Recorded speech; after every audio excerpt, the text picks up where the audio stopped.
मोहनदास करमचंद गांधी का जन्म उत्तर पश्चिमी भारत की पोरबंदर रियासत में 2 अक्टूबर 1869 को हुआ था। उनका परिवार एक अमीर खानदान था। मोहनदास करमचंद गांधी के पिता करमचंद पोरबंदर रियासत के राजा के दरबार में दीवान थे। उनकी माता एक धार्मिक महिला थी जो अवसर पूजा पाठ के लिए मंदिर जाती थी और उपवास रखा करती थी। माँ ने मोहन को हिंदू परंपराओं और नैतिकताओं का पक्का पाठ पढ़ाया। उन्होंने गांधी को हमेशा शाकाहारी बने रहने की हिदायत दी। माँ से बालक मोहन को धार्मिक सहिष्णुता, साधारण रहन सहन और अहिंसा की सीख भी मिली।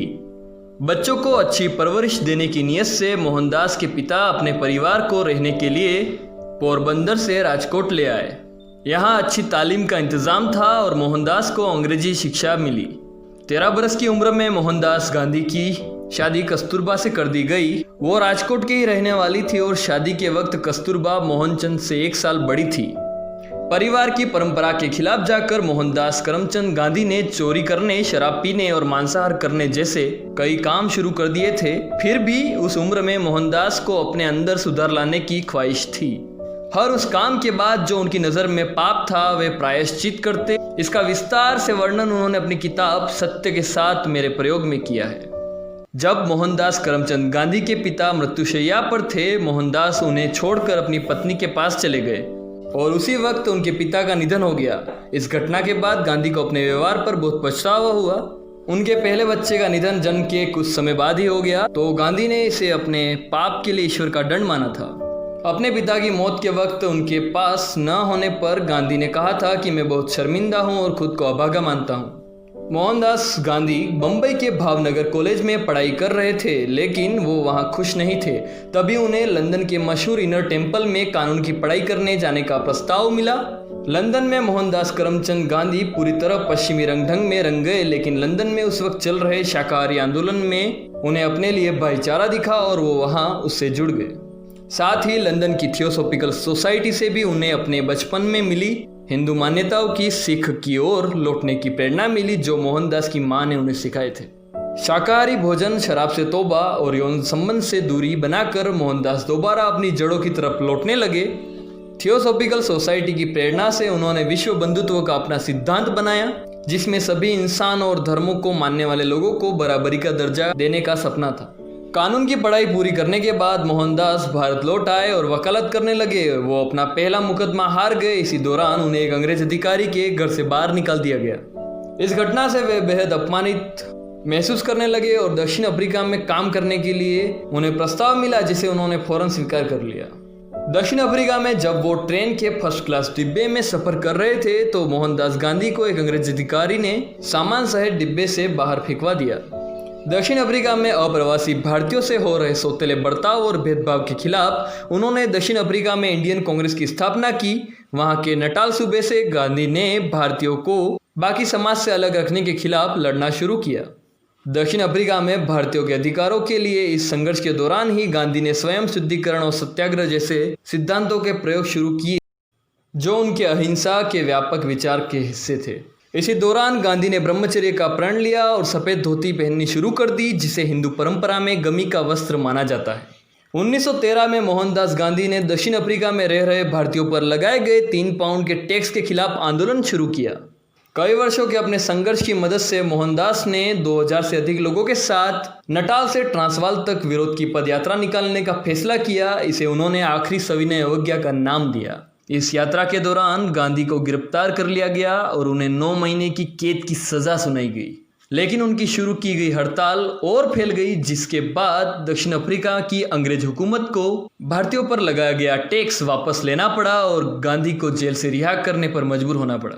दक्षिण अफ्रीका में ब्रितानी हुकूमत के विरुद्ध गांधी की इस जीत को इंग्लैंड के अखबारों ने जमकर प्रचारित किया। इस कामयाबी के बाद गांधी अंतर्राष्ट्रीय स्तर पर जाने पहचाने जाने लगे। दक्षिण अफ्रीका में अपने आंदोलन की कामयाबी के बाद मोहनदास गांधी एक विजेता के तौर पर स्वदेश लौटे। भारत आने के बाद मोहनदास गांधी और कस्तूरबा ने तय किया कि वो रेलवे के 3रे दर्जे के डिब्बे में पूरे भारत का भ्रमण करेंगे। इस भारत यात्रा के दौरान गांधी ने अपने देश की गरीबी और आबादी को देखा तो उन्हें जबरदस्त सदमा लगा। इसी दौरान गांधी ने अंग्रेज हुकूमत के लाए हुए काले कानून रॉलेट एक्ट के विरोध का ऐलान किया। इस कानून के तहत सरकार को यह ताकत मिल गई थी कि वो किसी भी नागरिक को केवल चरमपंथ के शक में गिरफ्तार कर जेल में डाल सकती थी। मोहनदास गांधी के कहने पर पूरे देश में हजारों लोग इस एक्ट के खिलाफ सड़कों पर उतरे। तमाम शहरों में विरोध प्रदर्शन हुए, लेकिन इस दौरान कई जगह हिंसा भड़क उठी। अमृतसर में जनरल डायर ने 20,000 लोगों की भीड़ पर गोली चलवा दी। इस हत्याकांड के बाद गांधी को यकीन हो गया कि उन्हें भारत की आज़ादी का आंदोलन शुरू करना चाहिए। अपनी बढ़ती लोकप्रियता की वजह से गांधी अब भारतीय राष्ट्रीय कांग्रेस का प्रमुख चेहरा बन गए। वो ब्रिटेन से भारत की आज़ादी के आंदोलन के अगुवा भी बन गए। गांधी ने धार्मिक सहिष्णुता और सभी धर्मों को आज़ादी के आधार पर भारत के लिए आज़ादी मांगी। गांधी के अहिंसक आंदोलन की अपील पर होने वाले विरोध प्रदर्शनों को भारतीय समाज के सभी वर्गों और सभी धर्मों का समर्थन मिला। उन्होंने ब्रिटिश हुकूमत के खिलाफ लोगों के असहयोग आंदोलन की शुरुआत की। गांधी की अपील पर भारत की जनता ने ब्रिटिश सामानों का बहिष्कार करना शुरू कर दिया। इसके जवाब में ब्रितानी हुकूमत ने गांधी को देशद्रोह के आरोप में गिरफ्तार कर लिया और उन्हें 2 साल तक जेल में रखा गया। जब एक अखबार ने गांधी पर पाखंड का आरोप लगाया तो उन्होंने कहा कि मैं भारत का देशी लिबास पहनता हूं क्योंकि ये भारतीय होने का सबसे आसान और कुदरती तरीका है। अब अंग्रेज हुकूमत के लिए गांधी के आंदोलन और उनकी मांगों की अनदेखी करना मुमकिन नहीं रह गया।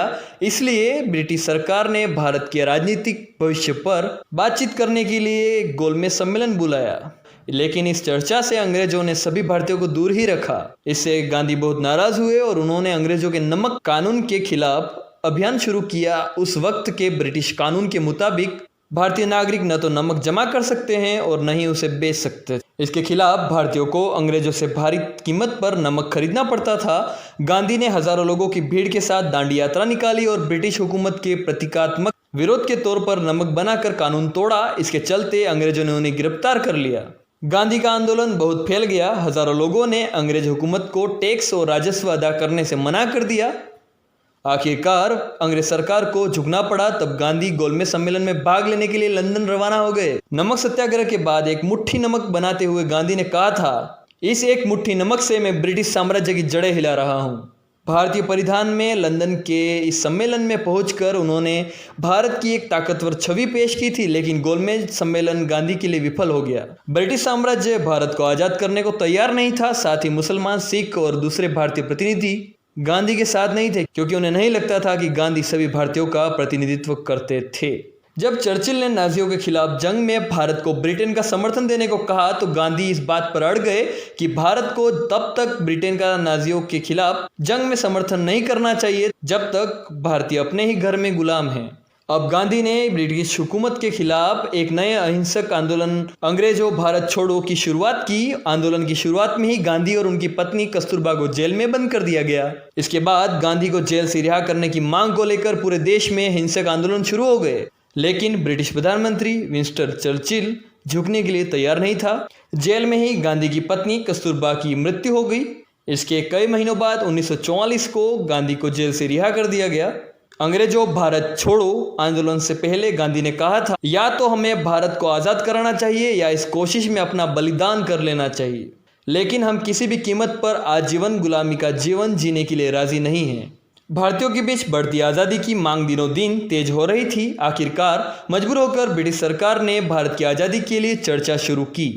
बंटवारे की वजह से बड़े पैमाने पर हत्याएं, खून खराबा हुआ। करीब 1 करोड़ लोगों को अपना घर बार छोड़ना पड़ा। दुखी होकर गांधी दिल्ली शहर छोड़कर कलकत्ता रवाना हो गए ताकि हिंसा को रोककर वहां शांति स्थापित कर सकें। एक दिन जब वो दिल्ली के बिड़ला हाउस में एक प्रार्थना सभा में जा रहे थे, तब एक कट्टरपंथी ने उन पर हमला किया। गांधी को सीने में 3 गोली मारी गई।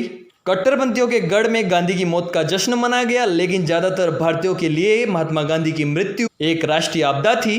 दिल्ली में जब महात्मा गांधी की अंतिम यात्रा निकाली गई तो उस समय 10 लाख लोग शामिल हुए थे। यमुना के किनारे उनका अंतिम संस्कार किया गया। पूरी दुनिया में लोगों ने अहिंसा और शांति के पुजारी इस शख्स के गुजर जाने का मातम मनाया। गांधी अपने जीते जी एकीकृत भारत का सपना पूरा होते नहीं देख सके। मौत के बारे में खुद महात्मा गांधी ने कहा था, मौत के बीच जिंदगी अपना संघर्ष जारी रखती है, असत्य के बीच सत्य भी अटल खड़ा रहता है, चारों ओर अंधेरे के बीच रोशनी चमकती रहती है।